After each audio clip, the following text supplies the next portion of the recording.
most decorated brigades, like, like I guess during GWAT, basically. Outside, like it was like my brigade and like the 173rd, and there's like everybody else.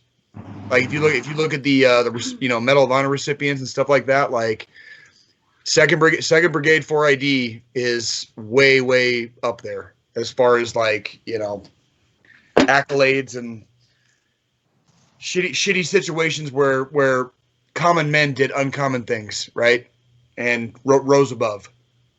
Yeah, there was it may be that show that you're talking about. Maybe it was different, but there's a video where they break down.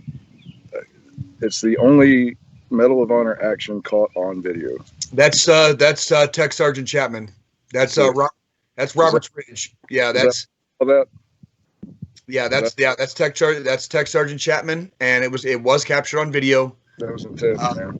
Where they broke it down, what he was doing, what was going on. Yeah, me and John talked a little bit about it last week, and there's aspects of it that I have to like pull back on so that I don't get too, I guess, political and I don't put my foot in my mouth. But that Medal of Honor was long overdue. It was long overdue, and it was delayed way too long. And it's kind of what I said last week was people can look it up on their own, but I'm not going to badmouth anybody here on the podcast, but you can look it up on your own and you can see for yourself, like, why did it take so long for him to get that Medal of Honor, right? It was definitely not the Air Force's fault. That's all I can say, right? The Air Force did their part.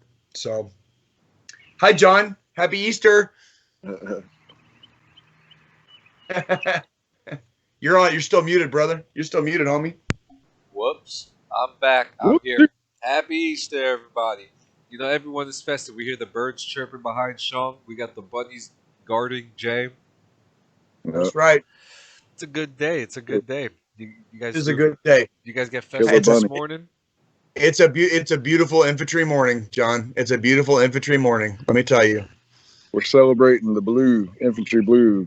I got this can of water right here. Yeah. Well, since we're talking Sean's blue, Sean's hydrating. That's fucking hilarious. I have something blue too. Hydration is The important. Hershey Kiss. Oh, look at that! Are you allowed to eat chocolate? I know you stopped drinking, homie. You allowed to eat chocolate? Yeah. Well, here's the thing. It's white chocolate, so it doesn't count. There you go. Doesn't count. That's what I'm talking about. Oh man, we are lively this morning too. We are. What you guys do this week?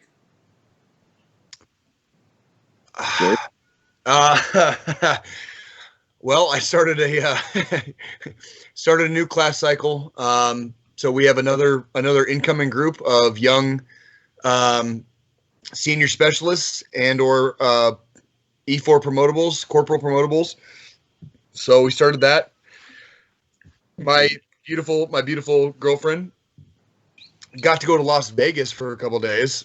Oh yeah! So I'm super jealous of her. She sent us some really good pictures. Two of her really good friends decided to get married after being kind of common law for basically like ever. Yeah. So they finally decided to tie the knot. Good for them. Congratulations to them. So my beautiful girlfriend was in Vegas. She left on Wednesday. She just got back yesterday, so that was nice to have her back. And then this morning, apparently the Easter Bunny came to my house. So my daughters woke up to baskets full of fucking candy and eggs, hard-boiled eggs hidden around the house. And I don't know how that happened because I'm pretty sure I was at the bar last night, but I could be wrong. Be wrong. Obviously, the Easter Bunny's got your back. The Easter Bunny has my six. That's exactly right. That's exactly right. There's always, as we're all parents here, so it's always funny that when Easter comes around, and Easter, unlike Christmas, somehow becomes the messiest holiday, And as parents, and like this morning, my wife got these eggs, and you could throw them into the wall, but they crack into confetti. So what? Yeah, she Absolutely. She cracked the first one, and immediately she was like, "Yep, nope, Easter not a good Easter is idea." all Easter. I gotta say, as a parent, like Easter's always the holiday you sleep on until it's like almost too late, and then you're like, oh shit. Yeah, Like you sleep on it. You sleep on it, and then it's like, oh fuck, it's like next Sunday. And then you gotta like fucking figure some shit out, right? Like, so whatever. Kids made out like bandits, so that's the important part, right? Yep. We had our Easter fun. We had our Easter fun. So Absolutely. you did you Absolutely. so you did you fi- so you finally started Falcon and the Winter Soldier. I did.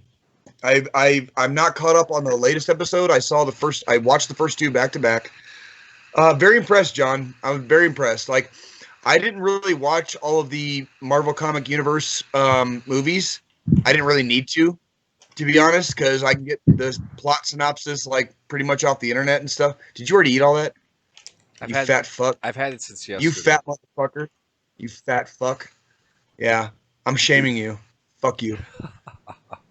Eating all that chocolate first thing in the morning. How dare you, It's Easter. Army?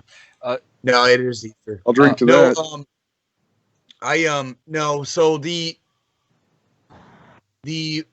there was a lot of good cameos. There was like the action was good. Like it basically it was like watching a Marvel Comics movie in television format. I guess I don't know how to. There was like shitload of cameos of like characters that have been in the Marvel Comics universe, and then and I don't want to ruin those for anybody that hasn't seen the show, but I was impressed. I was impressed.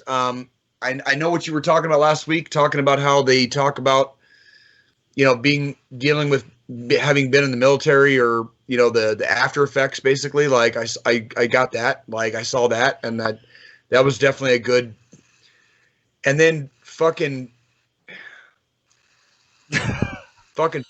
fake ass Captain America, dude. What the fuck is that, dude? Yeah, Like I really want to. I really I know what it is. It's fucking U.S. agent. You know what I mean? But but they're not calling it that in the TV show, and they're not calling it that in the TV show. And I'm really curious to see where they're going with that. Yeah, I'm sure everybody's already seen the memes. I'm sure everybody's already seen the memes. So it's like I'm trying not to ruin it, but it's like it's fucking fake ass Captain America. Everyone knows that that's not even a spoiler anymore at this point. And what's it's because I'm waiting for Sean to watch it, because I feel like this is something that when he watches it, he's gonna be like, "Damn, this is a lot better than I thought it was." Because I would actually recommend that this show to Sean, like, because I think in some ways me and Sean are very very similar. In other ways we are very very divergent. Yeah. But I would say, as far as this TV show, I'm pretty sure he would enjoy it. So yeah, it's fun. Lots of military themes. I love. Yeah. I think the acting between the the two guys are incredible. Like I said last week, to me it's like Quantum Leap and Knight Rider and Kit, and it's more than like the Green Hornet and Tonto. It's a nice little dynamic duo, and they do a good job. They because WandaVision talked about grief and PTSD, and Falcon and the Winter Soldier is talking about the moral decisions and PTSD. So they keep it with a pretty good theme. That's a question you have to ask yourself too. Is where's your line? Like what is moral? What are your morals? Like where do your ethics? Like what is the left and the right limit on your morals? What's the left and right limit on your ethics? Like where do you really draw the line? Everybody has a line. There's nothing wrong with that, but everybody has a line. Where's your line? Like where's your left and where's your right limit on your ethics and your morals? Because that show definitely kind of dives into that. And it's like, well, you should probably ask yourself that question someday, because you might just end up in a situation that is very, very morally and ethically gray, and you might have to make a really, really tough choice one day. And that's, I think a lot of veterans kind of face that sometimes when they get out and life starts happening again, and all of a sudden you're just a civilian again. I'm putting that in heavy air quotes. You're just a civilian again, right? and all of a sudden you find yourself in these situations that are very, very gray. They are not black and white. There's no good guys, there's no bad guys. It's you and a bunch of other people probably. And what do you do? Right? Like what was that movie? Speed? Pop quiz, hot shot. Yes. What do you do? What do you do? Like you are faced with a situation that is completely ethically and morally gray. There are no good guys, there are no bad guys, and the whole situation is up to you. What do you do? What do you do? Stand Right? behind the fucking line, like it says in the movie. Get behind the fucking line. Man, I was just talking to a friend of mine this morning about the transition out of the military. And it was this weird thing, man, because just like I am right now, I'm just kind of sitting outside or whatever. I had one of these moments where I'm just sitting there looking at like nature doing nature's thing and realizing that the world didn't stop when I was deployed. That's like, correct. Yeah. Everybody kept doing their thing, and there was some part of me that like expected to come back and everybody to be like, oh, thank God he's back. Like now we can resume our life. It wasn't like that. And I don't know what in me caused me to think that I was going to get some kind of response like that, but it was a painful reality to realize like the world doesn't stop, man. Like you're special, everybody's special, but you ain't that special. Like, and honestly, people care about you, but nobody fucking cares. Like it's this weird. Well, and it's not that they don't care; it's just that we disappear. Like when we're in the military, we disappear. Go ahead. You know, like people care to an extent. People care sometimes to what's convenient for them, to the level of care. You know, the response is very related to their convenience factor. So it really, to any veterans out there that are transitioning, like you've got to learn to be your own advocate, because people do care, yes, but they don't care so much that they're going to take care of you. That's correct. That is correct. Once you get on your feet and you establish that baseline or that like homeostasis, you're much more well equipped to handle all the different things that we face. Oh, you're drinking water too. I am. He's got water seltzer. Same brand. Water combined with water. Same brand, Sean. Same brand. It's Bud Light. It's a double. It's a double shot of water. Cheers, brother. To water. Cheers to Anheuser-Busch, because they're making money off of us right now. There's this meme. It's like this guy walks into a bar and the bartender says, what do you want? And he's like, Anheuser-Busch. He says, fine, how's your cock?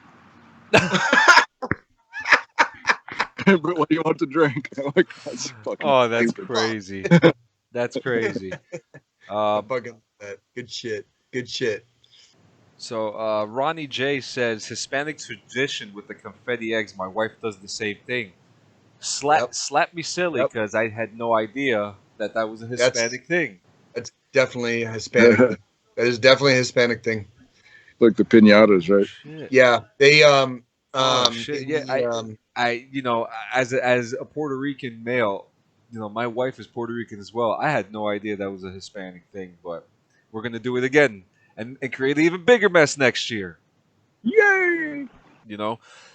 Well, I also want to say too, like growing up in Arizona, I spent a little bit of time on the reservation outside of Tucson, and they have a thing where they will hand make these, like, it's kind of like an ice cream cone, and they wrap it, you know, and they decorate it, and there's an actual like eggshell, like a no shit eggshell, like an empty eggshell, and you're supposed to crack it over like somebody's head basically, or break it on something, right? But it, like, usually you crack it on somebody's head, it's a joke, right? But inside that eggshell, like it's an actual eggshell, is like glitter, and it's very celebratory.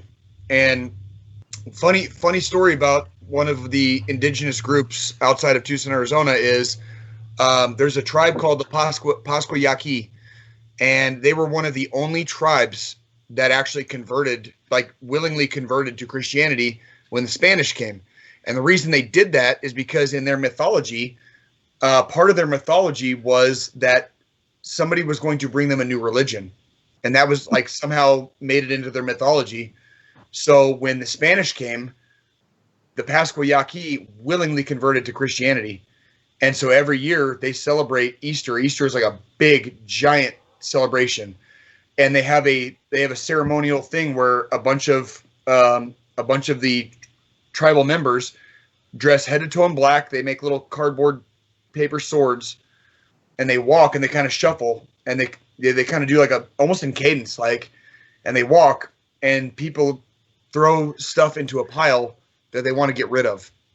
So it could be a vice or something that's been holding them back, or something they don't like anymore in their life and they want to get rid of it. They throw it in a big pile and they burn it. And before they set the fire, they shoot off a cannon. And I'm telling you, like, I'm seeing the ceremony, and they burn a effigy of Judas. And Judas in Espanol is Judas, right? Mm-hmm. So Judas, the guy that betrayed Jesus. Yeah. And so they burn an effigy of Judas, and then they start this fire after they shoot the cannon off. And I'll tell you what, every year when they shoot this cannon off, the wind starts blowing. And I have no explanation for that. I like to consider myself a pretty scientific and very not superstitious guy.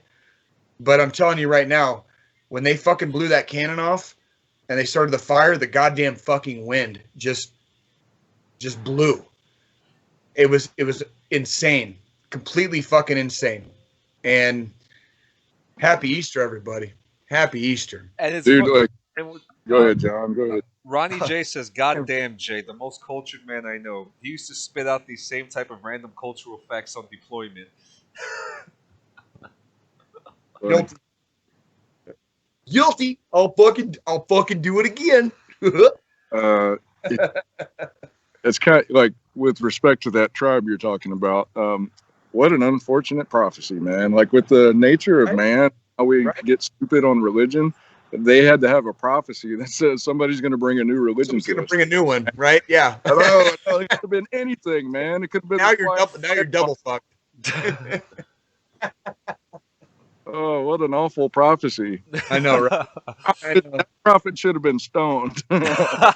He was stoned. Maybe that's why he came up with what that. It was. All that peyote.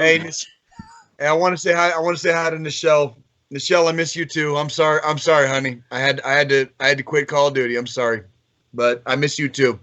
We will find another game and we will play again. Don't worry. We'll suck him back in. We'll suck Jay back in somehow. We'll figure it out. We will figure it out. So we got some. I mean, I don't know what the score fucking card is now between Xbox and PlayStation. But Xbox. What happened? Xbox is winning. Well, they're definitely winning. Xbox is winning hard. Xbox is hard. Now, anybody could debate this right now, but right now, as you guys know, a game that I'm ready to pop my cherry on, MLB The Show, is finally coming out for Xbox. Yo, so real quick, before we talk about the game, I gotta plug my team, dude. Like, have you seen how good the fucking Royals look, dude? Have you seen, dude? They were in the cellar. They literally had the worst record in Major League Baseball for like 20 years. And then they fucking went to the World Series. They lost to the Giants. And then they went to the World Series again after everybody told them they wouldn't make it. The next year was a fluke. They went to the World Series again the next year. They won. But then they went right back down to the cellar. And I got to say, this year, the Royals look a little bit different. I just got to put it out there. I'm a big Kansas City fan. I got that KC tattoo, right? Like, I gotta plug my team, man. Like, have you seen how good they look? Nobody's watching the Royals, dude. I know they're not. That's exactly how they probably win. Yeah, I'm actually looking at the standings too. They're undefeated right now with 2-0. Yeah, they're 2-0. That's right. They're 2 in the AL Central. That means for one day they won 2 games. Like that's how baseball is. You play 5 games a day or some shit. So Keep they're talking. Hey, two, Sean, remind me, what team plays in South Carolina? dude, the Carolina Panthers. The Yeah. Carolina Panthers. There's no baseball in fucking South Carolina. It's because we're smart. Like, what's a fucking waste of money? We leave the baseball to you fucking Yankees. I'm so sorry that my hometown has an actual fucking baseball team. My bad. Well, I'm sorry We're that about my to- team has won 47 championships and yours hasn't, and sucked for 20 How about- years. How about Sean? How about keep rooting for the what was it, the Gamecocks? The Gamecocks, is that a fucking that's a team, right? South Carolina Gamecocks. Did you know what they should when you have go done, to Jay? the game, when you go to the game and you're in the stands, I don't know if you guys have ever been to college football games, but there's chants, man. Like it's like hometown fucking chants and stuff. Go Cox, go! Like it's the whole stadium saying that's badass, dude. One of my favorite homecoming, like soldier homecoming videos is actually at that stadium. Yeah. It's like a wife and like her like 3 kids and like it's the roar of the crowd, because like they put this dude's message up and his family gets to see like his message and like, you know, sorry couldn't be there today. Hope you guys have a good time. Go Gamecocks, whatever. And then when he fucking comes out, dude, like the roar of the crowd, the literal roar of the crowd, like it's just like, I'm gonna fucking start crying right now, right? Like that's it. Like you just immediately like you lose, and the wife, her fucking kids start fucking bolting, right? And she beats all of them, and she pulls one of her older daughter. She pulls on her older daughter and like pulls her back, and she's like, nah. Bam. Yeah, she's like, no, that's my man. That's my man, right? Like I had him first. Get off him. Like, I had him first, yeah. And it's like it was at that stadium. Like I know South Carolina gets down, so no disrespect. Well, we have a fact check here. Grant says that the Panthers are North Carolina. No, you're incorrect. They are. That's so the show. That's the show. Panther Stadium is in Charlotte, but there's a reason that they call them the Carolina Panthers. They put both together. Not the Charlotte Panthers. It's a Carolina thing, and Charlotte is about 30 to 40 minutes from where I live in South Carolina. No shit. So it's centrally located, and it's a Carolina team, North and South Carolina. Opposite sides politically, but Carolina's Carolina. I really wish New Jersey had a baseball team. Differentiate between the Dakotas, you know, fucking Dakota's Dakota. If there was like a Bismarck team, I'm sure it would be the Dakota whatevers. It wouldn't be North or South Dakota.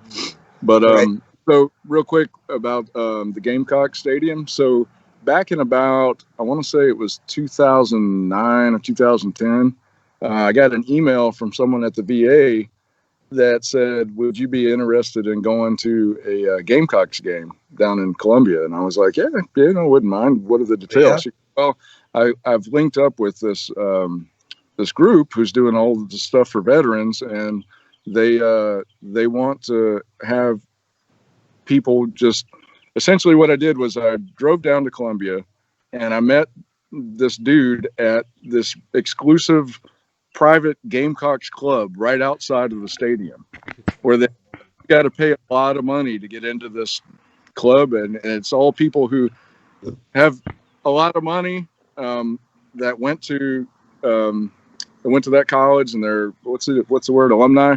They're all alumni, and they take a lot of pride, and they've opened up this club, and it's got Gamecock stuff all on the walls.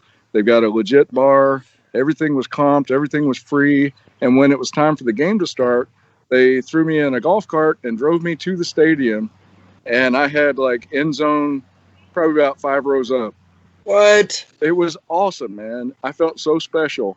And I don't usually take advantage of stuff like that, but that was early on. I think I had been out for maybe 4 years.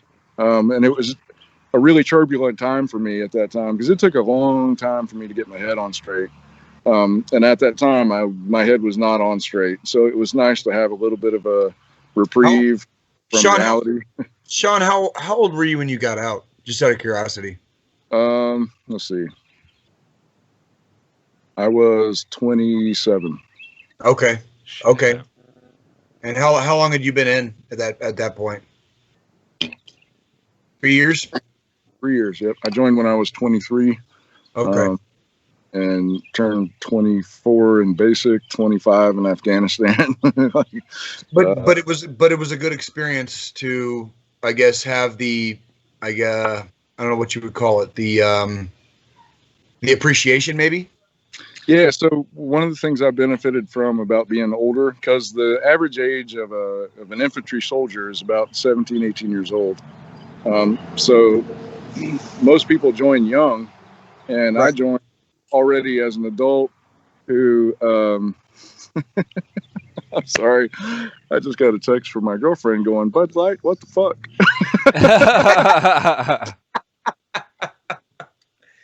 Hi, Eva. Hey. I'm dehydrated, babe. Hi, Eva. I gotta drink He's water. dehydrated. He's drinking water. This is like We're all purified drinking water. today. We're all drinking water. Alcoholic water. I told you, man. I told you. What the fuck are So you when drinking? Why are you drinking that, Sean? What I are you doing? Why would you do that to yourself? I don't know. I'm embarrassing my girlfriend. So I fuck derailed my. Okay, so when I joined, I was married. I was living on my own. I had a place. I was paying bills. Had car payments. Like I'd been kind of introduced into adult life. And so when I joined, I obviously didn't quite fit into, the 17, 18-year-old crowd because all they wanted to do was go to formation, drunk, still from the night before, do PT. Yeah, completely fail at chasing pussy. Correct. Correct. Yeah, and resort to the oh man, Jay, what do they call the barracks chicks? Oh, CQ. Yeah. So resort to those chicks that are usually grossly overweight and very desperate to do anything. You're talking about getting your mountain tab. That's different. CQ is like the staff duty, basically. No, barracks chicks. Like who are there's a name for barracks chicks. Barracks rats. Like we call them like fucking like hood rats, like barracks rats. And what their goal is to turn into a dependopotamus. Yeah, bunnies. Oh yeah, Nichelle got it. Yeah, barracks bunnies. Yeah, exactly. Yeah. So there's most of these kids in the infantry, they don't have any game anyway, so they can't go out and score anybody. Some do, but most don't, and they resort to these barracks bunnies. And I lived off post, with a spouse, so I would be have to deal with it. When I got released from formation, I'd get in my car and drive home, and they'd be released from formation. They run up straight up to their room and start drinking so they can't be recalled back to formation. Right. Sorry, First Sergeant, I just had a drink. Like I can't be on duty. My bad. And it was just So while I was in, it benefited me because my team leader and squad leader recognized that I was older than them and that I'd kind of been around the block, so I didn't get as much shit from them. I had one team leader that was a real dick to me that made my life miserable when I first got there. Sean, I do have a question for you. Like while we're on the topic, yeah. Did you ever get your mountain tab? No. Really? No. You little bitch. Like that's fucked. You little bitch. I was married, man.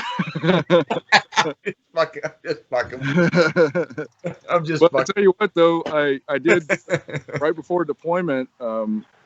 My spouse at the time, she went home, cleared housing, went home, and I lived in the barracks as a geographic bachelor. Just for I think it was about 2 weeks leading up to the deployment, and that 2 weeks, oh my God. It was a haze. Like I can't even remember most of it. I remember having full kit and having beer bottles shoved in our grenade pouches and ammo pouches. Bro, Playboys. We did 12 bottles. We were kicking indoors and clearing rooms like in the middle of the night.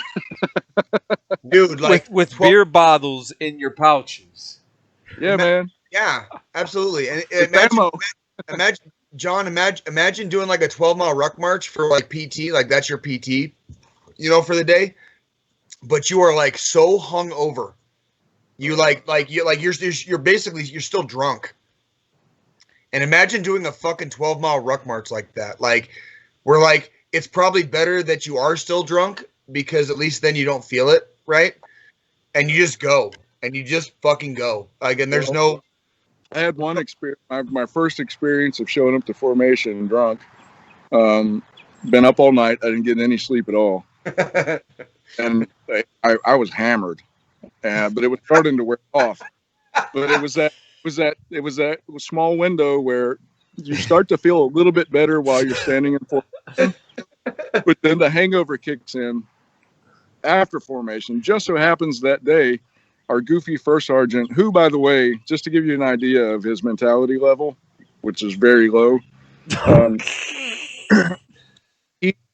he read somewhere that if you carry around some sort of an implement of I'll shorten it. He carried around the fucking hand axe because he read that what? It commands respect because like a hatchet?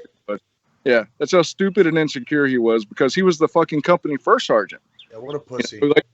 You should have respect because you have rank, but nobody respected him because he was a dumbass. So he would walk around with a hatchet. Yeah. What a fucking bitch. Yeah, right. So, I wanted to ask him, hey, first sergeant, is that authorized? But no, I didn't. I was affected. So we show up for formation that day, and as soon as the formation lets out and we go into PT formation, first sergeant puts us all in a company formation, and then we do a company run that was like 10 miles. And it was shit that day because New York gets really cold. But it also gets really hot and humid during the summer months, and this was in late July. So you were just about to hit the brink of summer, like it was humid as shit. It was it wasn't so hot yet, but it was just about to get super hot. But it would hit that tip every now and then. Yep, I know exactly what you're talking about. It was so humid that just standing there in the sunlight in the morning, you're sweating, just standing there, and the fucking bugs are out and buzzing all around your face, and like it was just miserable. And then we go on this stupid run, and it's at a slow pace because it's a company run, and even though it's infantry, like company run, they're not ranger runs. If it was a platoon run, my platoon sergeant would run us into the ground because he was like a ranger instructor, a jump master, got his first combat with the 2nd Ranger Battalion jumping into Panama. I love watching your face when you remember the runs because like I can literally know what you're thinking. Like it's like you're like I can like see the you're literally just shaking your head and you're kind of laughing about it, but you're not really laughing about it. It's more like this is a really uncomfortable memory for me. I can like literally see that in your face, dude. Like what's worse? What's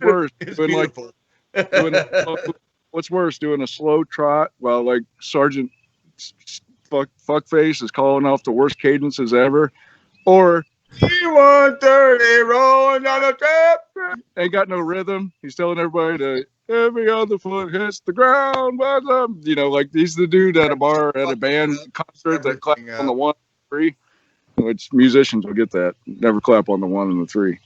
That's correct. That's correct. So, that is correct. So, or a ranger run where there's no cadences, but you're running your ass off. Like I'll go with the ranger. Yeah, because at least I know when I'm gonna die. Hey, group. It's gonna be it's not gonna be me like falling in the ditch in my own vomit. I've even been lucky enough to see that myself. Yeah, Sean, would you believe me that I was like really good? I'm actually a really good cadence caller. Would you believe that? I was one of the best, bro. So was I. I was so good on cadences. They had me in when this was in infantry school. They put me out because my one of my drill sergeants, because you got your senior drill sergeant, you got your secondary. I don't know what they call that. Yeah, Drill just sergeant. yeah. Yeah, You have senior and just drill sergeants. Yeah, so but my yeah. senior drill sergeant, he didn't do a whole lot with the platoon. He did all the behind the scenes admin shit and busted everybody's balls, and he was a hard ass, and nobody wanted to talk to him. Nobody wanted to ask questions. But the other one, his name was Drill Sergeant Preston, and he was actually a National Guard guy, and he had no rhythm, and his cadences were terrible. And when I was made platoon guide, I got out there and was saying, like, I'm a musician and I love like blues. And honestly, cadences are blues. They're blues and they're rock. And I if you I understand I've music, I've used Jimi Hendrix songs as cadence, Yeah, bro. I've Like heard. no shit. I've even. I've I've done War Pigs. War Pigs is great as a cadence. War Pigs. Oh yeah, I've used War. Dude, props. I've used War Pigs too. Fuck yeah. I've I've used used shout. them too. I made up my own cadences too and cracked the platoon up while we're Same, going. I'll same. take time at night before I go to bed, and I'm sitting there going, which cadence do I hate the most? Okay, I'm going to change the words, and I make them funny, and everybody's cracking up. But I was so good at singing cadences that I was always leading the platoon, even when the other platoons in the company had their drill sergeants leading the platoon. So we were on our way to like the parade field, and I'm out to the side of my platoon calling cadence, and my platoon is so fired up because one of their own is leading cadence while all the other platoons are assed up and their drill sergeants are out there leading cadence, that they were sounding off like they had never sounded off before. And this platoon that was in front of us marching down the road going to the parade field, the drill sergeant turns around and goes, "Fuck you, Stoots," because Oh because yeah, he couldn't hear his own platoon that was next to him because my platoon was sounding off so loud. that's badass. It That's was like I remember the engine. What this is back when I was a mechanic. The engineers are just big on cadence, and they're big on all that, right? So I got really good at it when I was a mechanic and I was attached to them. I got really good at it, but I do remember too that there were people that didn't want to call cadence, and sometimes the company first sergeant will call people out just to be specifically the NCOs. And this is when I was still junior enlisted. Yeah. And so one day the first sergeant called out this particular staff sergeant. I will not name him. Great dude, great dude, fantastic soldier, fucking badass engineer, right? But this dude did not want to call cadence. So when the first sergeant called him out, he left the formation, got on the side, and then all I heard I was on the left hand side, so like all I heard literally like 3 feet from my ear, cocksucker motherfucker, eat a fucking dick. This fucking cadence makes me sick. And first sergeant was like, get the fuck out, yo, no.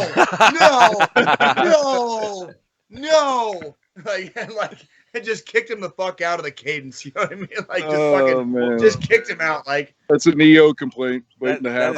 Funny, dude, it was man. fucking. Oh, it was so hilarious though. It was so because the dude was like a mecha badass, right? But he was waiting for that opportunity, man. He had that in his pocket. Dude did not give a fuck. He did not care. He was like, he had nothing to prove to anybody.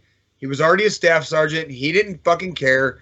And he was like trying to tell leadership, like, let the junior enlisted, let other, junior NCOs call the cadence, but I don't want to call cadence. And then first sergeant was like, no, staff sergeant so-and-so, get out there now. And he was like, okay, dude. And then like 2 seconds later, like they got that, and it was like, I was like trying so hard not to fucking like just die laughing while I'm running. Right. I got the whole formation is like echoing off the Ozark Hills of Missouri. Right? Like That's great. Yeah. It was beautiful. One of my favorite like cadence moments that I remember witnessing. We just came back from. I was one of the lucky few basic training soldiers who got to go home for Christmas Exodus. And for those who who haven't experienced that, it's pretty fucking cool going home for Christmas for a week. But I remember coming back, and the moment you come back, what's the first thing you do? it gets real. Like, the first thing you do when you go back to basic training after Christmas Exodus, you don't get a chance to sleep. You don't get a chance to go back to your fucking bunk. The first thing you're doing is peeing in a cup.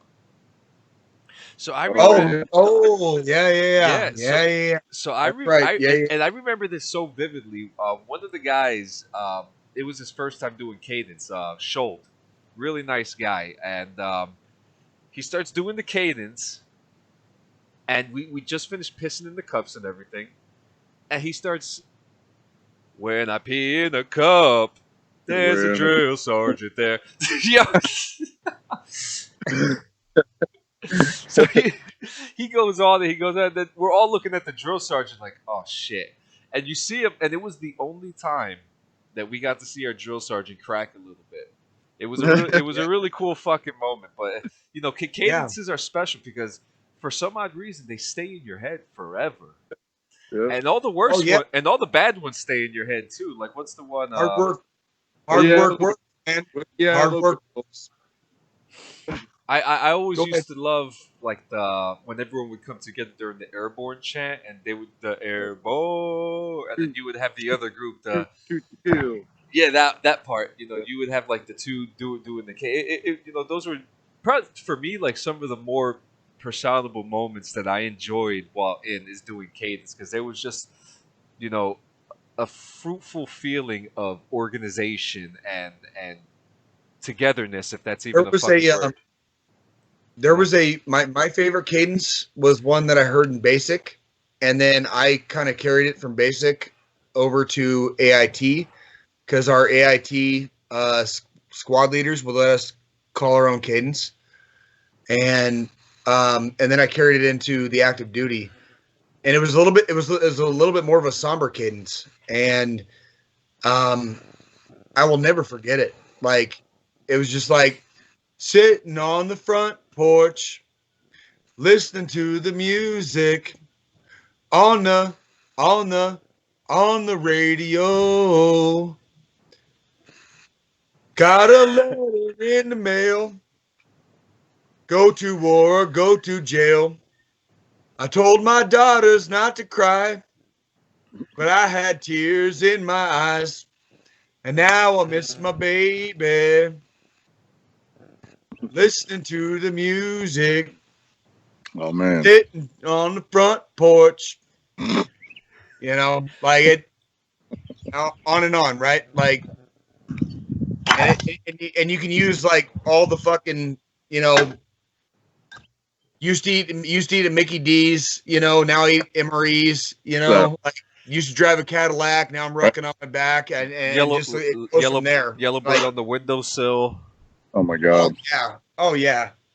Like which is a sad, depressing. Well, I mean, not for me because I hate birds, but and that's the thing. Like even though it was a somber cadence, it still fucking motivated you. Even in its somber tone, it still motivated you. My favorite cadence, man, we had this drill sergeant. I don't remember his actual name, but he looked like a whiskey barrel with legs, and we called him Drill Sergeant Hartman because he looked like Hartman. We didn't call him.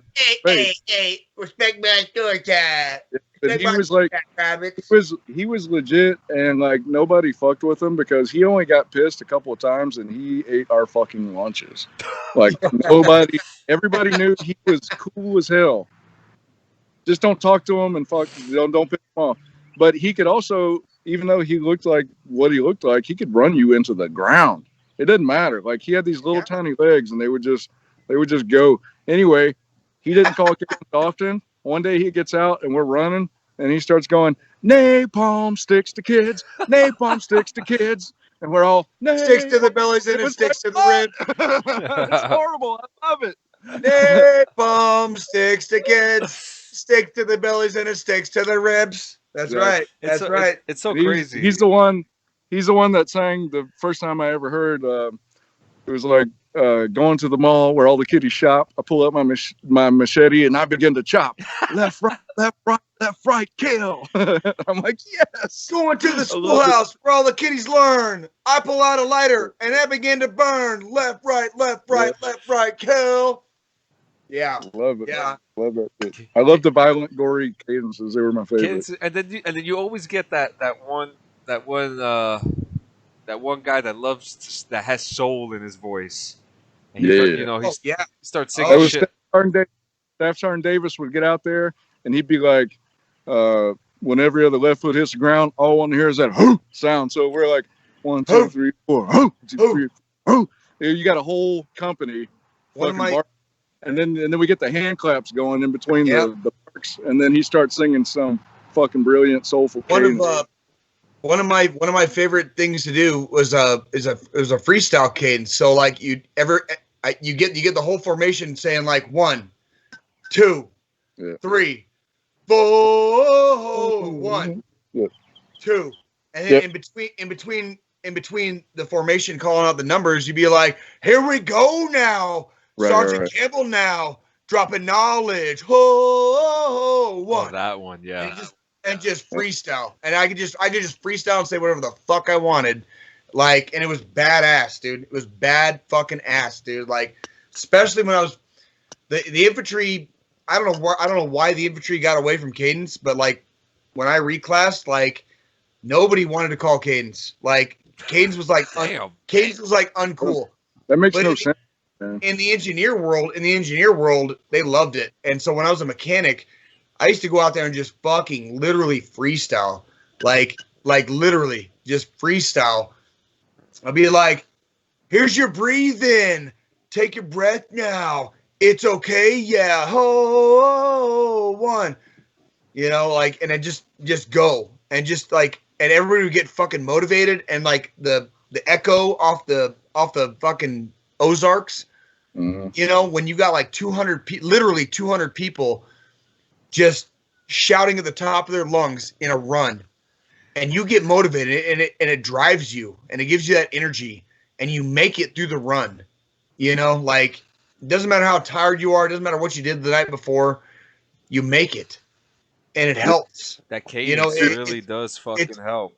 it's One of esprit de the corps. It's esprit de corps. You know, one I of mean, those one of those memories that kind of stick with me that I loved it, man. Every time I heard it, I always took a second and took it in, even live in person.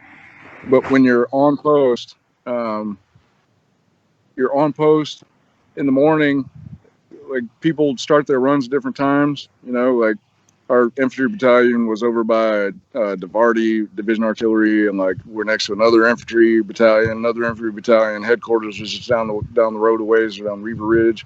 Um, but everybody's out running in formations, and so you get this weird like echo everywhere of cadences being called from all directions, different volumes, and I loved that, man. I loved it, and I would love to just to hear it again. You know, like I don't know. That's oh, the shit. Sean, maybe one of these days you take a trip to Colorado Springs, and Yeah. I'll get you out here on a fucking day where there's a brigade run going on, and we'll just take a walk. We'll park the car. We'll park the car, and we'll just take a walk, and we'll just listen, because it's still beautiful, brother. It is still beautiful. It still exists. Yeah. I used to It's love still a thing. like in Fort Benning, we lived right down the road from the airborne towers. Yeah. So we would hear every morning because their PT started early, like real fucking early. It was about Right. their PT was probably earlier than ours from Kelly Hill. Like I would be driving to go to my PT, and some of the roads would be closed for the airborne PT, but you could always hear the echoes, and you could hear the grunts of the people taking the PT test right down the block. You know, there's a whole different type of energy when you're living on post, man. You know, Oh like, yeah. and Oh yeah. you hear the cannons going off less than a mile away from you. You hear the Revelry. cadences. Yeah, you know, reveille. You know, trucks Hard banging work, on work. Dixie Road. You know, Hard work, work. it's a different type of energy. Calvin's here. He says, "Nice background, Sean." Yeah. It looks My beautiful. garden, man. It looks beautiful. What's the weather out there right now? Oh, high at 72 today. It feels like it's about that right now. That's beautiful. That's Yeah. beautiful. Look at that. Yeah. See you, Cal. Good to see you, Cal. Love you, bro. Yeah, man. So yeah, I mean, I that was a great conversation. Fuck video games today, Yeah. seriously. But uh, What else? we're What talking else? about, let's get right to the military stuff because we got some. Um, What do we got? Let me see. No, I wanted to save that one for last. Well, we kind of dove into the Chapman earlier in the beginning of the show with Jake Gyllenhaal, fantastic. But just a couple minutes ago, I was complaining that New Jersey doesn't have any teams, but there is one thing that New Jersey has, and that's terrorists, and that's because for the second time in Elizabeth, New Jersey, What? people who are trying to join the Islamic State have been fucking caught in Elizabeth, New Jersey. And to give context about where Elizabeth, New Jersey is, I work about a hop, skip, and a jump away from Elizabeth. So this is pretty fucking crazy that all this shit. Yes, yesterday, James Bradley, 20 years old, and Arwa Muthana, 29, were taken into custody on the gangplank at Port Newark Elizabeth Marine Terminal, New Jersey. They were charged in federal court Manhattan with attempting and conspiring to provide material support to a designated foreign terrorist organization. They are a newlywed couple, and the underground FBI and an undercover FBI agent, pretty much gave them, the runaround, and they were going to join the Islamic State and got caught. A 20-year-old, a 20-year-old. This is what they do, John. This Yeah, is what they yeah. do. It's what they do. You know, Young, dumb, full of Kids, cum. kids. yeah, and it It, seems to be, like a kind of a habit where in the northeast coast there seems to be a lot of unfortunate homegrown terrorists. There was one from Connecticut that attempted to bomb Times Square a couple years ago. yeah, The two from Elizabeth, New Jersey. They're it's I don't know what it is. I know what it is. I know what it is. It's comfort and complacency. And when you are comfortable and when you are complacent, you are exposed. Your front side and your back side are exposed, and anybody and everybody that wants to get like something into you has access, and that's the reality of it. Like it's very unfortunate when we see these young men and women get, I guess, pulled in like that. And the reality is, when you're young, you think you know it all. You think you got a grasp on like the world as it is, right? When the actual reality is you don't. And the actual reality, it's just a bunch of people that are using you. And we kind of broached this topic last week, actually, John, when we talked about joining. Right? Like, I was 29 years old when I joined the Army. I knew exactly what the fuck I signed up for. I will never make any apologies for joining the United States Army. I know exactly what the fuck I signed up for, right? When you're 18, 19, 20 years old, you might not have all that much of a grasp on things until you get a little bit older, have a little bit more life experience, and maybe you see the world in I guess, a deeper see the world in a little bit more of a deeper meaning, I guess. And it's one of those things where, yeah, people can join the military at a young age, but guess what? They're also exposed to the internet and everything else that's going on around the world. And if they want to, or if they get exposed to other stuff, they might get really, really into the other stuff too. And it's sad, but it's a reality. Like when you are 18 to 22, 23, you are very vulnerable as an individual. And it's not that that's a bad thing, but the reality is, if the wrong people grab you, you're vulnerable to it, and you might make a bad decision or three, you know? Yeah, and that's that. And it sucks. It sucks. But I can imagine that the East Coast is probably a little bit more vulnerable to those kinds of things than further inland, as it were. So absolutely. And unfortunately, it does say here that James Bradley of Bronx, New York, expressed support for ISIL and spoke of his desire to join the group overseas and recorded conversations over the course of nearly a year.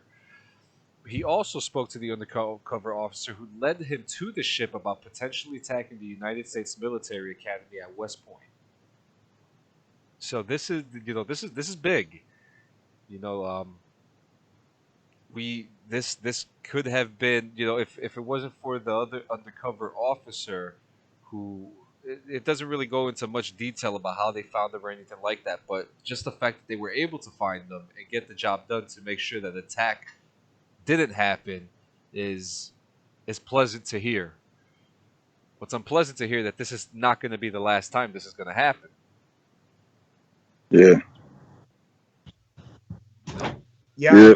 we talk about ISIS. I am very very guilty.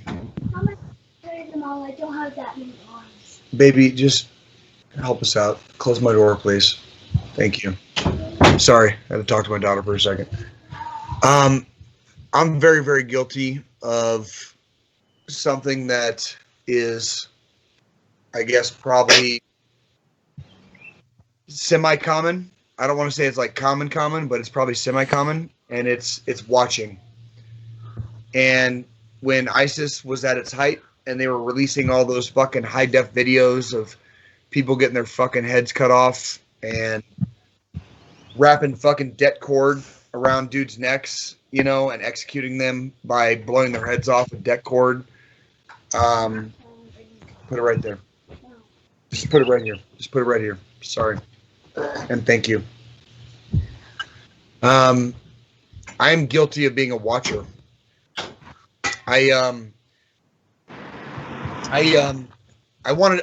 I'm always curious about knowing my enemy, right? I'm always curious about knowing my enemy.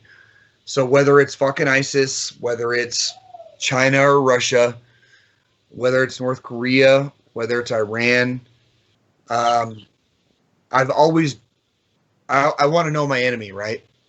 And when ISIS releases some of these videos of the stuff that they do, I'm extremely guilty. That I watched all their videos. I watched them all. I watched a video with like an 8-year-old kid with a pistol executing people. Like, can you imagine being 8 years old and like executing somebody? Like that is that organization's MO. Yeah. They will indoctrinate you. They will brainwash you, right? Mm-hmm. I joined the Army at 29 years old. I was fully aware of everything I was doing. I was fully aware of everything I was getting into. Good, bad, ugly, black, white, completely gray, all of it. I was aware, right? When you are 18 to 22, 23-ish, you think you have a grasp on how the world works. And you might not be all the way wrong. I'm not going to say that 18 to 23-year-olds don't have a grasp on how the world works, because they do. They're smart. They're adults, right? They're adults. But they're still young. And what they lack, they might have the knowledge, but what they lack is experience. And the sad part of that is it's very easy to be drawn into ideas and ideals when you are in that age range. And it's really easy to get sucked in by bad people doing really, really bad things. Sean, you want to take the next part? Because yeah. Well, as far as our exposure in America to ISIS, it's shocking to us, but on that part of the world, that's normal. The extremism is normal. And by and large, most of the Muslim countries over in that part of the world are not extreme, but every one of them have an extremist like subset. And just like we have with our politics, the here in America, the people that yell the loudest gets all the attention, and ISIS is the same way. And so people look at it as some kind of barbaric thing, but like that is a religion. That's a part of a religion. There's a lot of Muslims that don't feel that way, but there's a lot of Muslims that do. And if they follow the Quran closely enough and you read the words of Muhammad, you'll see why they act extreme, because there's some extreme shit. Just like in the Bible, there's some extreme shit. Right. Like Yeah. God commanded the Israelites to slaughter everybody and not take any gold, not take any slaves, kill everything, burn everything to the ground. You know, like religion is a bitch. Religion is a bitch. Not knocking any religion, but like that kind of religion is the kind of shit that, well, you know, the rest of that sentence. I don't want to piss people off on Easter, but yeah. So seeing young idealistic Americans get swayed by the lure of that kind of a lifestyle, to me, in my mind, is no different than young idealistic Americans getting swayed by any kind of ideology. That's part of being a young idealistic person. That you go to any college, you're going to see a melting pot of ideologies, and that's where people start to kind of take from this and take from that and kind of mold it into who they are and add it into their MO. But there's dangerous ideologies out there. So as parents, it's our job to teach our children critical thinking and not have them just be lemmings going out to the slaughter. That is correct. That is fucking correct. 100. 100. Absolutely. And I just want to add in too. What you got, John? One thing that we haven't really spoken about that a lot of young people like and want is money. You know, and this is another big factor. This is something too. You know, for example, you know, in the military, if you're not caught up on your bills, you know, they will call your command. They will call your chain of command. And in some cases, it's even been said that you are even a risk to be lured into. Yeah, you can lose your security clearance for being bad with money. Absolutely. So you know this is, you know, so a lot of things that, you know, like I said, a lot of young people, they want money. They want to advance themselves, and you know, ISIS apparently has a lot of fucking money. You know, and they also like to sell a dream too. And you know that dream didn't come to fruition because, one, this is America. We will always fucking find you. And two, And we were, yes, we will. And two, you just don't do shit like that. You know, you just don't fucking do it. You just don't fucking do it. I feel guilty sometimes for watching some of the videos. how would you feel? A lot of the ISIS. Well, a lot of the ISIS videos were very similar to some of the videos that were being released by the cartels in Mexico, and I'm guilty again of being a watcher of a lot of the cartel videos, and I think I watched a lot of those videos in part to desensitize myself, so that when I experienced it in real life, it wouldn't bother me as much. So, I mean, it was kind of, I was desensitizing myself to make sure that if I saw it in real life, it wouldn't bother me as much. But now that I'm, I guess, removed, when I'm removed from it, now that I'm, I guess, safe and sound, so to speak. When I think back on those days, there's a lot of bad stuff that happens in the world, and I'm glad I was in my 30s when I did that, right? But there's a lot of people that are not in their 30s. There's a lot of people that have access to the internet that are they're teenagers. They're still children to us, right? Like we're getting older. We're getting older. You're getting older. Yeah. Roger that. Roger that. But but you know, when you expose yourself to that kind of stuff, uh it's really hard to put into words, to be honest. Mhm. I really don't have words for it, to be really Well, perfectly honest. obviously you can't unsee it once you see it. That's And correct. That's brand correct. marks your soul a little bit. And I would just say something you mentioned. I know this wasn't the point of what you were saying. So I've gone through a lot of therapy, and most of my therapy early on, because I was in the early iterations of our combat deployments. So when I got out and started going to groups, it was mostly Vietnam guys. So I was like the young guy in a group of older vets. What I noticed, which I'm really glad, I'm fortunate that I was able to be in that situation because I got to see sort of what it's going to be like down the road. And I'm already starting to see that. And I just heard it with you, is that we try to rationalize as an older man what we did as a younger man while we were in deployment. That was a different world. It was a different world. Now we are far removed from that. And you look back and you try to make sense of it and you try to rationalize it in a moral way, and you can't. You're not supposed to.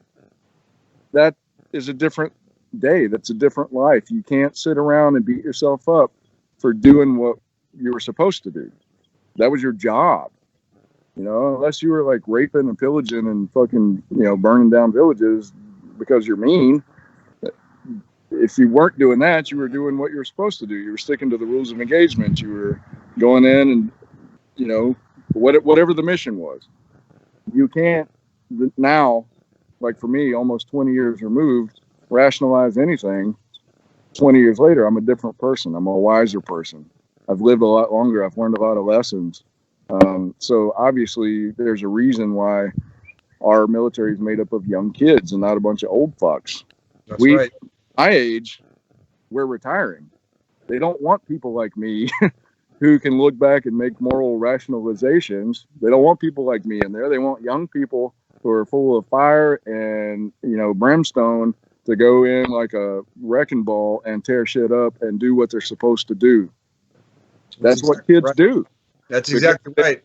Just like I just said about ISIS, they are young and idealistic. And if they're buying the ideology of America and hell yeah, and I'm in the infantry, what was that, Cadence? 1, 2, 3, 4. Anybody start a war? Yeah, there you go. Yep. They want you to be that way. They want you to be trained to kill and, blood makes the green grass grow. I loved it. And I miss it. But I wouldn't be as enthusiastic about it as a 43-year-old man as I was when I was 23. You're correct. And EK Peterson just commented that to say that too. Yeah. You desensitize yourself and you don't even know it, and that's exactly what happens. And even joining the Army at 29 years old, I was desensitizing myself like willingly. I wanted to know what our enemies were doing. I wanted to know, even to this day, I want to know what's China doing, what's Russia doing. Russia is massing on the border of Ukraine, like literally right now. Like they had that whole thing with the Crimea a few years ago. Like they're doing it again, like literally right now. And I know it's kind of a joke on the podcast where I say fuck Russia and fuck China and all that, and it's kind of a joke, but it's not a joke because they're doing it right now. Like it's happening. And yes, they are. And we are just as guilty of that kind of I guess desensitizing as everybody else. Like we really got to stop saying that, like, it's not that we're better than anybody else.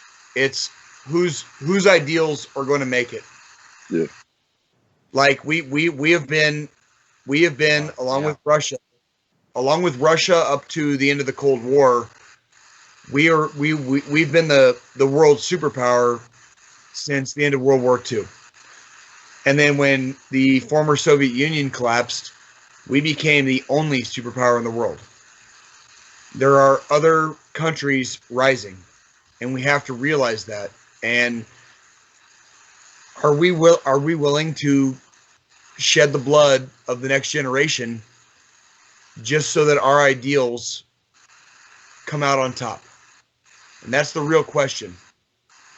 What are your ideals? What are your morals? What are your ethics? Who is going to come out on top? The world is not necessarily in a good place right now. Everybody knows it. Everybody is depressed about it. People are screaming about it. You know, scientists especially are screaming right now. Like, they are screaming at the top of their lungs, like, we can't keep doing this and keep going forward, right? And yet, we have countries in the world, all countries are making a lot of bad moves when we could be exploring the stars. We have all the technology that we need to make everything super nice and fit to fight for everybody, right? Except we're still fighting each other. And if you've never been in, if you've never served, if you've never fought, if you've never put your name on the dotted line, it's really, really easy to have opinions. But when you put yourself out there and you sign the dotted line and you go, and when you no longer hold your life in your own hands, your life is in the hands of somebody else who wears a little bit of a rank on their chest that is way above yours, and they say go, and you just do it because they told you to. It begs the question. Like, did you really realize what came with this? What came with your service? Did you really, really understand the definition of the word sacrifice? Are you willing to die? Are you afraid of death? Because I'm going to put you in the jaws of it. I'm going to send you to go right now. Are you ready? Are you ready to just end it all for your country?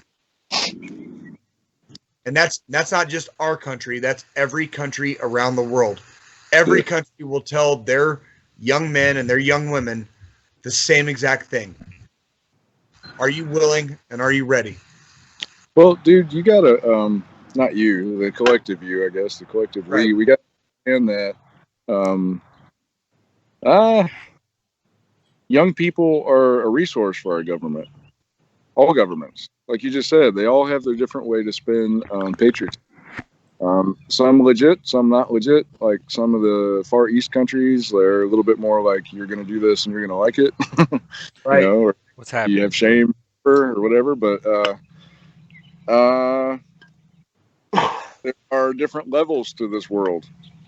And the people that are at the top don't give a fuck about you, don't give a fuck about me. We are tools to be used so that they can achieve whatever they want to achieve. I love this country. I will always love this country. But our government is shady as fuck. Everybody knows it. Like all the bullshit about Russia. Sorry. All the bullshit about Russia meddling in our elections when we constantly are meddling in everybody's elections. Right. It is Right. so laughable to think like our hair's on fire because Russia, who's got like the gross national fucking income of Texas, Right. Right.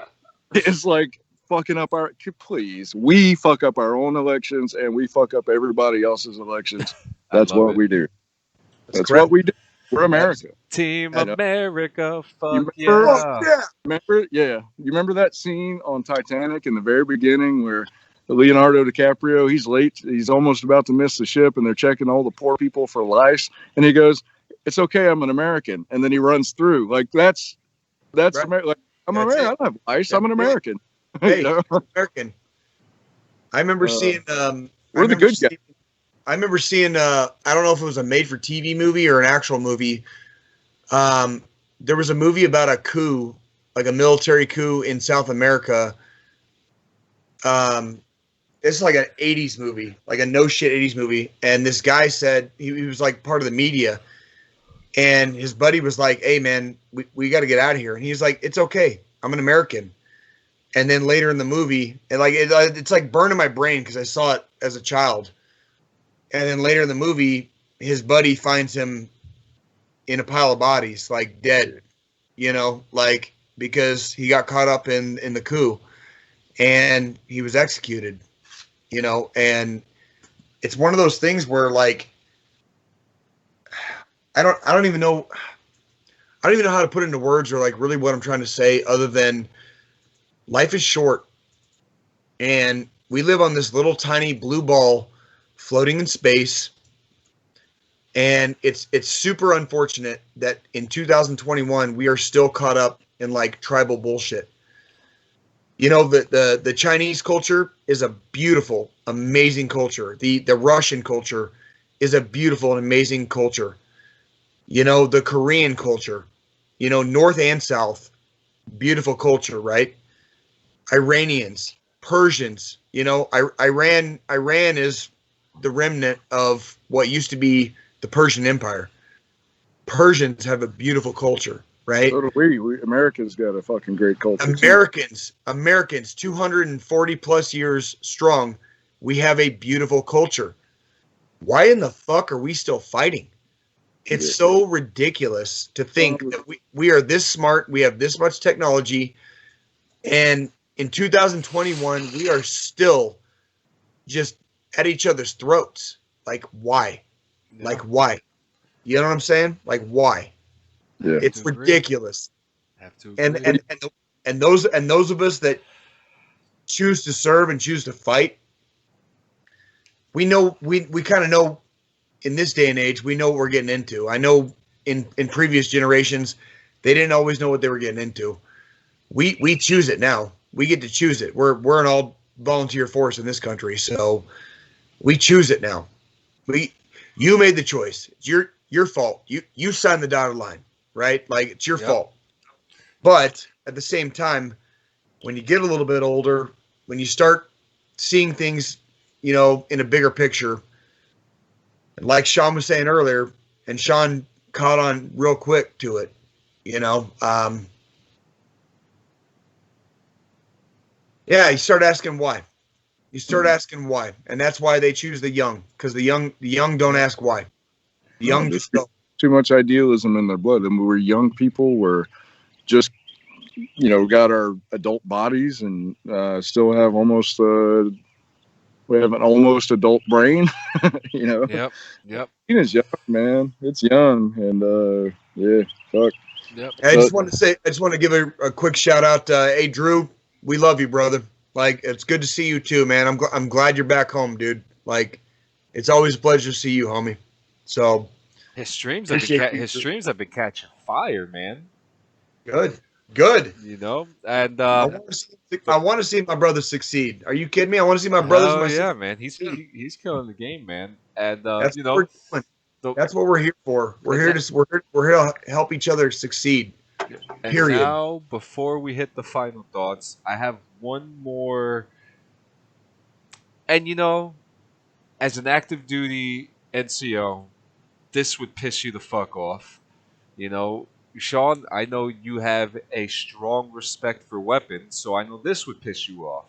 And this especially pisses me off because there's not enough information on it. But special agents with the Army Criminal Investigation Command, CID for those who don't know, are investigating an incident in which the National Guard lost a rifle during a training event. And then went missing during a training event at Fort A.P. Hill in Virginia between mid-February and mid-March.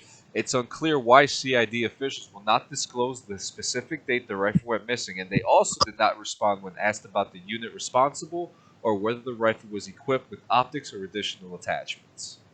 I guarantee you there were definitely optics. I guarantee you there were additional attachments. Like, I can guarantee you that right up front. On the unit, depends on the unit. If it was an infantry unit, yeah, the thing was pimped out. If it was a pogue unit, it was a fucking a fucking musket, probably. I don't even know if they do the old style shit anymore. When I was in the Pogue, well, Sean, here's the thing though, and I can tell you this, even though I'm at the NCO Academy at Carson, National Guard units have been used heavily, obviously, during GWAT.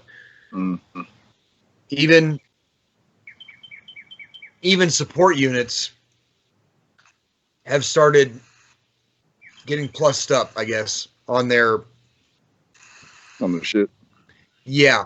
So the reason CID is probably not disclosing anything is because it's a big fucking deal. Yeah. It's never not a big deal when they won't fucking tell you exactly what happened. Yeah, because let's break this down, all right? It's an M4. So let's say worst case scenario, I'm not up on all the cool gear that the Army's using now, but let's say old school, it's got a laser on the side, which I think runs about $1,000, maybe 50. It'd be on the top of the Picatinny rail, but you're right. Right. But you got an ACOG or whatever sight that's good money, but ain't real pricey. You've got a platform that's nothing fancy. It's capable of automatic though. Automatic. They literally just changed that a few years ago. So, so there's one rifle unaccounted for. It's a big deal, but it's not that big of a deal. So why are they being so secretive? Why are they being like, oh my God? Because think of all the illegal guns on the streets. Think of all the ones that are automatic. You just, why is this special? It's a fucking failure, obviously. And so, I guarantee you, specialist so-and-so passed it over the fence to his homie. Right. That's probably what happened. But why? Maybe there's some deeper shit. Maybe because how many times? So serious. Why so have you seen? What's that Mexican gang? Something 19. No, I'm thinking of COVID-19. Fuck. What's that Mexican? It's all over the place now. MS-13. MS-13 has been putting people in the infantry for years to learn combat operations. They were doing that in Iraq in your time. Learning how to clear buildings. I saw videos of gang members pie in the corner. Like shit. That's right. And so maybe it's being secretive because it's that. Maybe we have different contingents within our own ranks. Things are sideways. They just put everything on hold to try to figure out what people's political views are. Yeah, and we've seen a big rise in militia members. In the last, couple years. Yeah, it's a big thing, and you got a National Guard unit with a little bit of they're kind of lackadaisical, maybe I don't know, and you got a fucking ACOG, and you got a PEC 15, that's not cheap, but you can use it to train, right? You can use it to train. I bought a civilian M4 a couple years ago, and I bought an ACOG. And I'm going to tell you guys right now, the ACOG cost almost as much as the goddamn fucking weapon. The ACOG has an element in it called iridium, which glows if there is literally any ambient light. The ACOG glows. Your sight picture glows. It's a flight risk, right? You can't fly with that, right? You can. No, you can fly with it. It's just that the element is that fucking expensive. Here's why I don't think that expensive. Like it's very rare. It's a rare metal. I don't think that it's. I don't think it has anything to do with homegrown militia stuff like that, because most militia people are fully equipped. Most militia have all that, and there's better stuff on the market right now than ACOGs. Holosun makes some wonderful optics. SIG is making good optics. Like there's really, really good choices that aren't what they used to be. You've got, God. So Sean, now we're asking the question then, like, why so serious? That's what I'm saying. Why are we covering down on something that We lost a rifle. Got it. It's a big fucking deal. But If it why was, be, if why be militia, so secretive? Why be so secretive about it then? if it Why be was so militia, secretive? because of the leadership in our military right now, and because of the leadership in Washington right now, they would be shouting it from the rooftops if it was a militia thing. So I think it's something embarrassing that they don't want to come out. For example, that shooter in Colorado, they said it was a white guy until they found out he was Muslim, and then they called him the suspect instead of the white shooter. Right. So there are things that our government is like, nah, we don't really want to put that out there because it fucks up our narrative. If it was part of the narrative, which is white militias, they'd be all over that Yep. shit, bro. All over Right. it. That's Right. why I think that it's a Well, militia thing. I yeah. think it's probably an actual terrorism thing, like ISIS or like a gang thing, or some shit that we can't even fucking think of. I have no fucking idea, dude. Yeah. The one Well, But it's suspect. obviously none of us do. We obviously we have like We're we have like spitballing. we have like 1% of the facts, and we're spitballing. I mean, so Yeah, I am curious about one thing though. I wonder how long they had to stay in place because when these things happen, something as small as a fucking bolt for a Yep. handgun, you're on lockdown. it's correct. So I'm curious to Correct. know how long were they on lockdown before they said, okay, this thing is gone. Go home. Because Well, the fact that it made the news, means they were probably sucking for like days, like no shit. The fact that it made the news is very telling to me. Because I've been on those lockdowns. I'm sure Sean has been on those lockdowns. Yep. John, you've been on those Yep. lockdowns. Yeah, they put you online and you do a police call Yep. and a grid until you find whatever's wrong. Across America. squeeze Yep. your pockets, flip your That's right. turn your pockets inside out. They do it right after you finish the range every single time.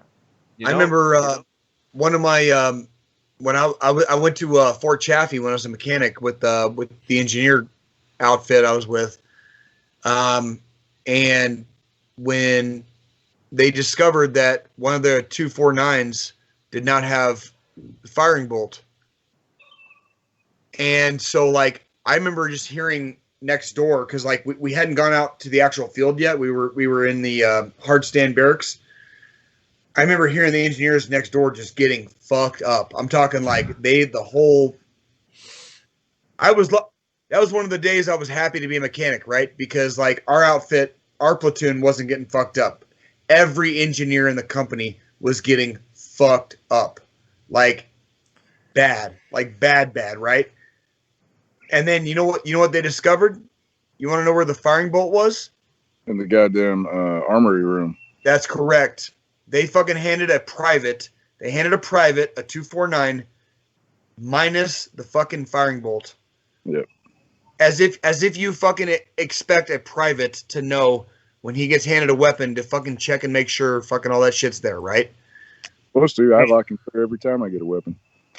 Yeah, well, you do now, right? But imagine being an 18-year-old kid getting handed a fucking automatic fucking machine gun, right? And now it's your fault 3 days later. It's your fault 3 days later when they suddenly discover you don't have the fucking bolt, right? Yeah, that armor is fired. Correct. Yeah, it was in the fucking. We went all the way to fucking Fort Chaffee, Arkansas, from Fort Leonard Wood, Missouri, and it took them fucking 3 days to discover that this goddamn bolt was missing, right? Imagine the dude that looks and goes, "Oh fuck." Yeah. It's right there on the desk. Yeah. Or the dude who has the paperwork and is looking at everything and realizes that it's his boy that he has to go after. And you're gonna blame a fucking private on that? Hey, by the way, Alex, happy Easter, brother. Happy Easter. Yeah, you're gonna blame a private on that? No, motherfucker, no. That's not the fucking private's fault. That's the goddamn fucking armorer's fault. Yeah. And the fact that they literally had to fucking dispatch a fucking Humvee to go back to fucking Leonard Wood and come back to fucking Chaffee just to get that fucking bolt. Road trip. Yeah, exactly. Dude, it was that shitty. And I'm glad I was a mechanic at the time and not a fucking engineer. because Yeah. the engineers got fucked up over that shit. They got fucked up over that shit. Like it was bad. Like when I say it's bad, like it was bad, bad. And that was on the support side. Yeah. That was on the support. That was like that was on the support side. Like we weren't even combat arms, and they fucked them up that bad over that shit. Like I can't even Yeah. imagine losing an entire fucking weapon. Yeah. It's fucked. Like Fuck. It is fucked. It is it fucked. is what it is. And It is. John, you got this? yep, I got it. So we're here at the end, guys. You know, first off, do you guys want to say anything before we hit the final thoughts? Any? Nah, man. No, Yeah. man. I, Take us I, out. Take us I, out. Well, I I just do want. for the. I got one thing for the Peacock in New Orleans. Caw-caw! That's all.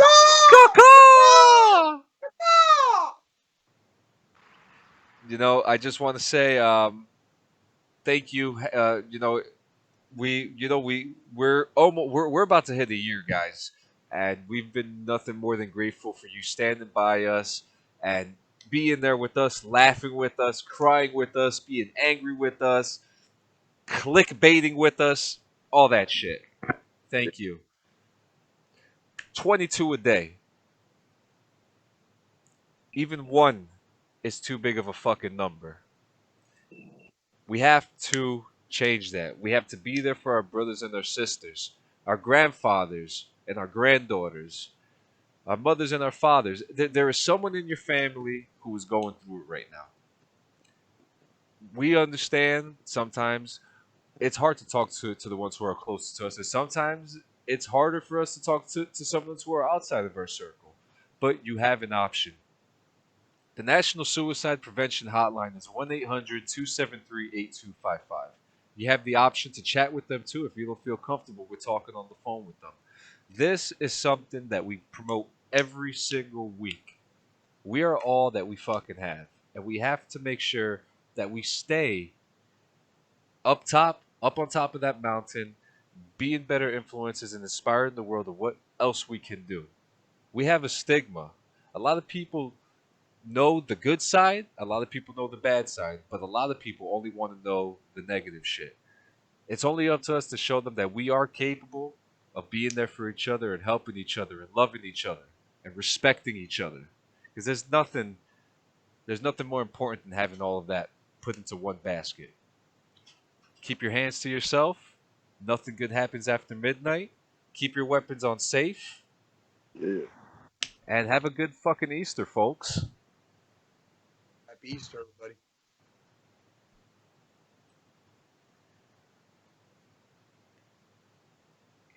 Where is my mouse? Gentlemen, that was fucking